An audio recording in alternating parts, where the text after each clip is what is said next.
नमस्कार साथियों। देखिए मित्रों, जो बोर्ड के द्वारा रीट की आंसर की जारी की गई है और उसमें आपत्ति दर्ज करवाने की लास्ट डेट जो है वो 26 तारीख है, 26 अक्टूबर रात्रि 12 बजे तक। और आज जो है वो 24 हो गई। 24 आज शाम को 6 बजे के लगभग इन्होंने ये ओपन किया है लिंक कि आप आपत्ति दर्ज करवा सकते हैं। तो कैसे करवानी है वो चीज आप देख लीजिएगा। और इसके बाद में नेक्स्ट हम इस चीज पे बात करेंगे इसी वीडियो में कि आप किन बुक्स का इस्तेमाल कर सकते हैं आपत्ति दर्ज करवाने के लिए। और तीसरा पॉइंट ये रहेगा कि जो आपत्ति दर्ज कराएगा क्या उसी को लाभ मिलता है या सभी को मिलता है।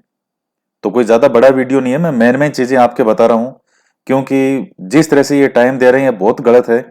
सिर्फ 2 दिन का टाइम देना इतने एग्जाम के बीच में, तो बहुत ही ज्यादा गलत चीज है ये।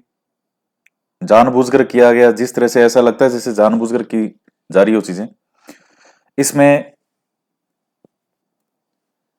और इसमें एक चीज आपको बता दूं, जो रीट लेवल सेकंड के साइकोलॉजी से संबंधित 30 क्वेश्चन जो आते हैं, तो उसकी आंसर की बोर्ड ने वही मानी है जो मैंने आपको यहाँ बताई थी। वो आपने देख लिया होगा वीडियो, जब आंसर की डाली थी मैंने साइको की, जब इनका आपका एग्जाम हुआ था।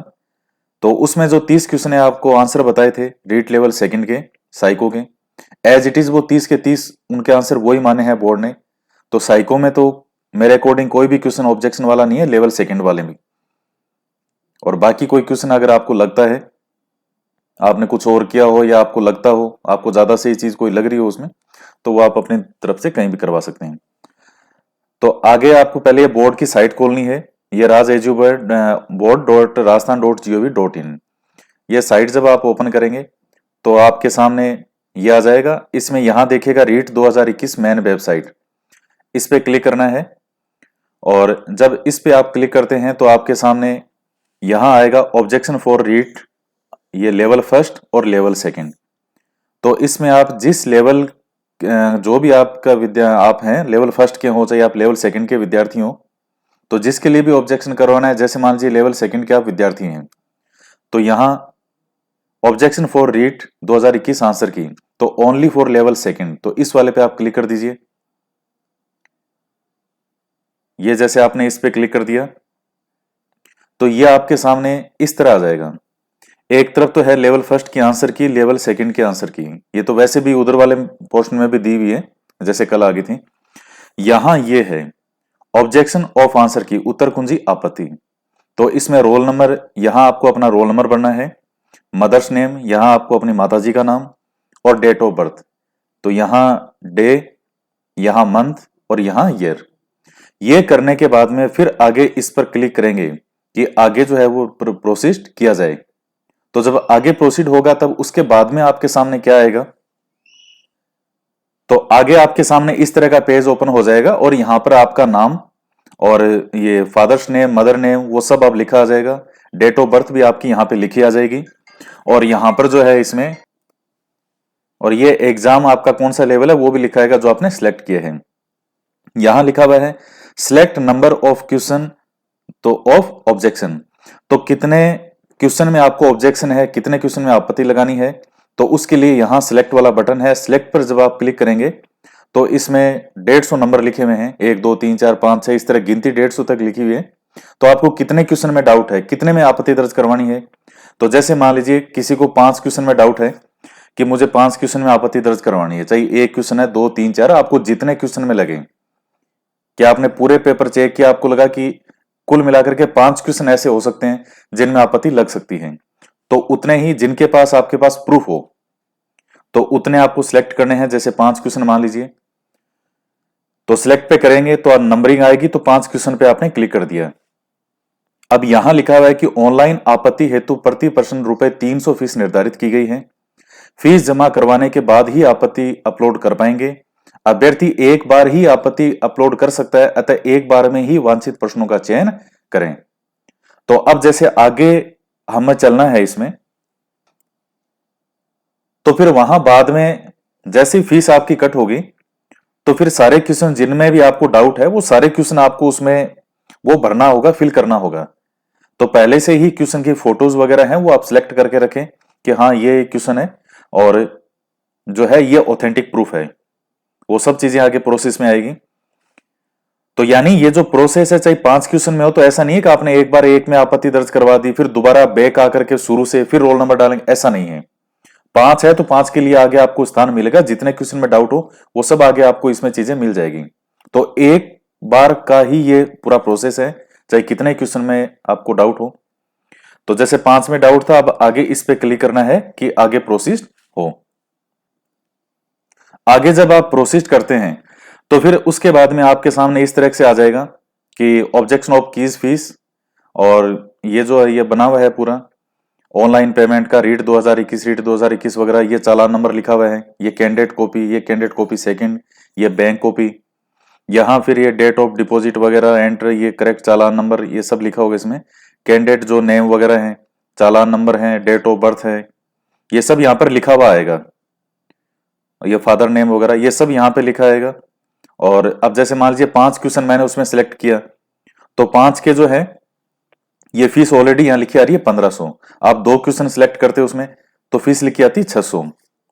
तो ये फॉर्मेट जो इन्होंने दिया है, अगर आप बैंक के थ्रू ये फीस कट करवाना चाहते हैं तो फिर उसका बैंक का भी इन्होंने समय दिया है। आप किसी भी बैंक में जाकर के और ये करा सकते हैं।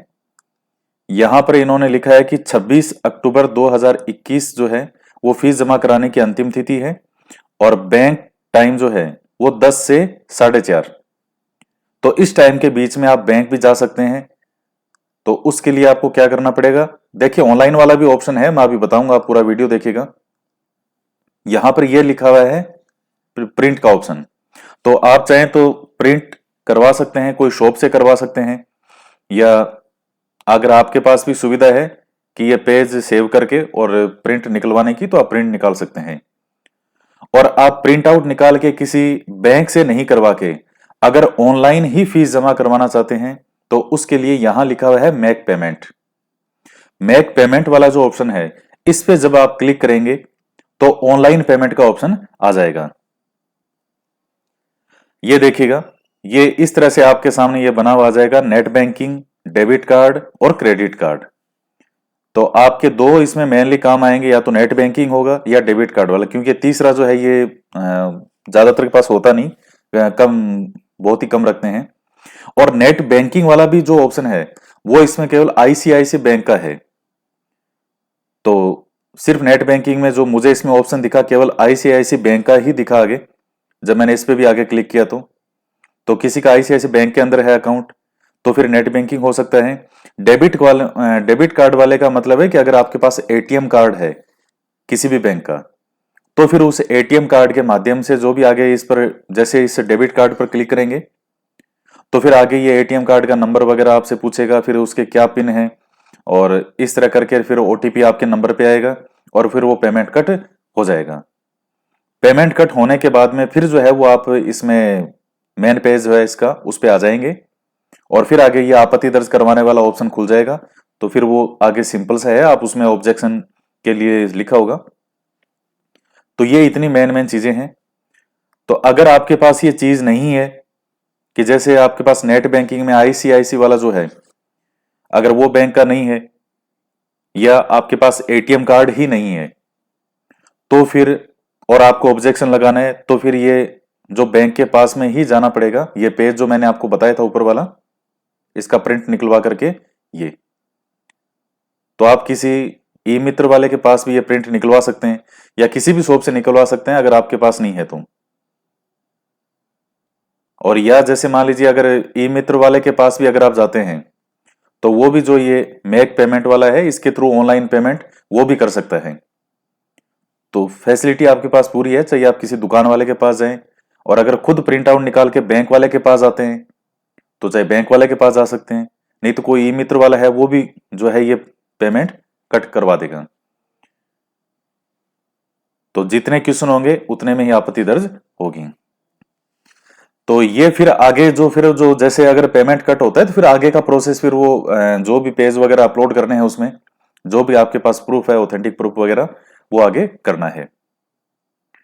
इसके अलावा अब देख लीजिएगा कि बुक्स आप कौन कौन सी इस्तेमाल कर सकते हैं प्रूफ के लिए। तो एक तो देखिएगा जो आरबीएससी की किताबें हैं, एनसीईआरटी की पुस्तकें हैं।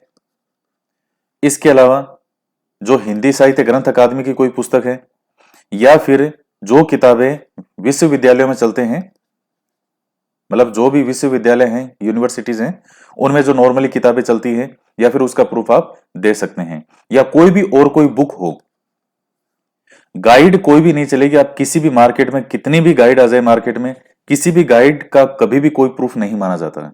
तो गाइड का पेज आप नहीं लगा सकते, आपको इन्हीं किताबों में से कोई प्रूफ लगाना पड़ेगा।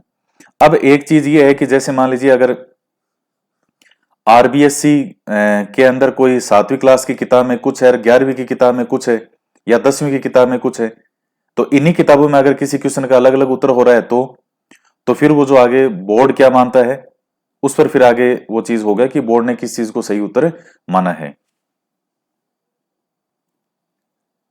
और जैसे मान लीजिए फिर दो बुक्स में अगर ऐसे डाउट हो कि इनमें से कौन सा सही माना जाए, तो बोर्ड लास्ट में क्या जारी करता है, और वास्तव में फिर सही क्या माना जाएगा? सही वास्तव में वही माना जाएगा जो सही है, कि वास्तव में क्या सही है, जो बड़ी बड़ी किताबें हैं उनमें क्या लिखा हुआ है, तो वही चांस होते हैं उसके मानने के। बाकी फिर बोर्ड फाइनल उत्तर क्या मानता है, वो तो फिर आगे उस पर डिपेंड करेगा। तो प्रूफ के लिए मैंने आपको बता दी, आरबीएससी की किताबें, एनसीईआरटी की किताबें, और हिंदी साहित्य ग्रंथ अकादमी किताबें, या जो नॉर्मली यूनिवर्सिटी में चलने वाली किताबें हैं, या कोई भी ऑथेंटिक बुक्स जो है वो हो सकती है। गाइड कोई भी नहीं चलेगी। अब तीसरा पॉइंट जो मैं आपको बता रहा था कि ऑब्जेक्शन जो कोई विद्यार्थी अगर लगाता है, तो फाइनल में लाभ किसको मिलेगा? क्या उसी को मिलेगा या सभी को मिलेगा? तो सभी को मिलेगा।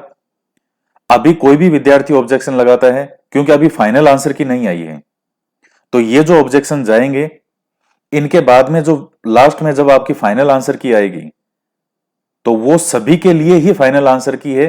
मतलब जो ऑब्जेक्शन अगर अभी कोई लगाता है, तो लाभ केवल उसी को ही नहीं, सभी को ही मिलेगा। तो अभी केवल मान लीजिए, केवल अगर एक विद्यार्थी भी सारी आपत्तियां लगा देता है और जो भी उत्तर चेंज होते हैं, तो वो सभी के लिए चेंज होंगे, अभी की जो स्थिति है वो। तो ये चीजें मैंने आपको बता दी, और मेन चीजें यही है। और हालांकि टाइम इन्होंने बहुत ज्यादा कम दिया है। आज ये एग्जाम था पटवार का, और आगे 2-3 दिन बाद में आरएस का एग्जाम है। एग्जाम के बीच में जब सारे विद्यार्थी इधर से उधर हो रहे हैं पूरे राजस्थान में, उस समय इस तरह का काम करना, और वो भी बैंक जाकर के करो, या फिर ऑनलाइन का माध्यम भी इन्होंने एक जो है डेबिट, क्योंकि आईसीआईसीआई बैंक के अंदर सबका अकाउंट नहीं होता, और कोई ऑप्शन तो उसमें मुझे दिखा नहीं जब मैंने आगे क्लिक किया था। तो किसी विद्यार्थी के रोल नंबर लेकर के ये चीजें मैंने आगे प्रोसेस किया है, तो वो नंबर वगैरह मैंने, रोल नंबर हैं वो हटा दिए थे इसमें, कि इसमें आगे प्रोसेस करने पर क्या क्या आता है। तो लेकिन फिर अब जो है अभी तो यही है कि आपके पास 2 दिन का समय है, कल 25 तारीख और परसों 26 तारीख। तो जिसमें आपको लग रहा हो कि वास्तव में 100% ही कोई, क्योंकि साइकोलॉजी का तो मैंने आपको बता दिया, जो मैंने 30 क्वेश्चन आपको जो आंसर बताए थे, वो वीडियो अभी भी पड़ा ही होगा। जिस दिन आपका एग्जाम हुआ था, शायद उस दिन या नेक्स्ट डे मैंने वीडियो अपलोड किया होगा, शायद उसी दिन किया था शाम को। तो वो आप देख लीजिएगा, उसमें जो 30 क्वेश्चन मैंने बताए थे एज इट इज वही हैं। तो उसमें तो कोई आपत्ति वाला है नहीं, मेरी नजर में तो कोई आपत्ति वाला नहीं है। बाकी आपको कहीं कुछ लगता है आपने कुछ और किया हो, या आपको लग रहा हो कि नहीं वो आप वाला सही लग रहा है, तो जो आपको जचे आप उस हिसाब से आपत्ति लगा दीजिएगा। तो आज के वीडियो में इतना ही। तो मिलते हैं नेक्स्ट वीडियो में। जय हिंद, जय भारत।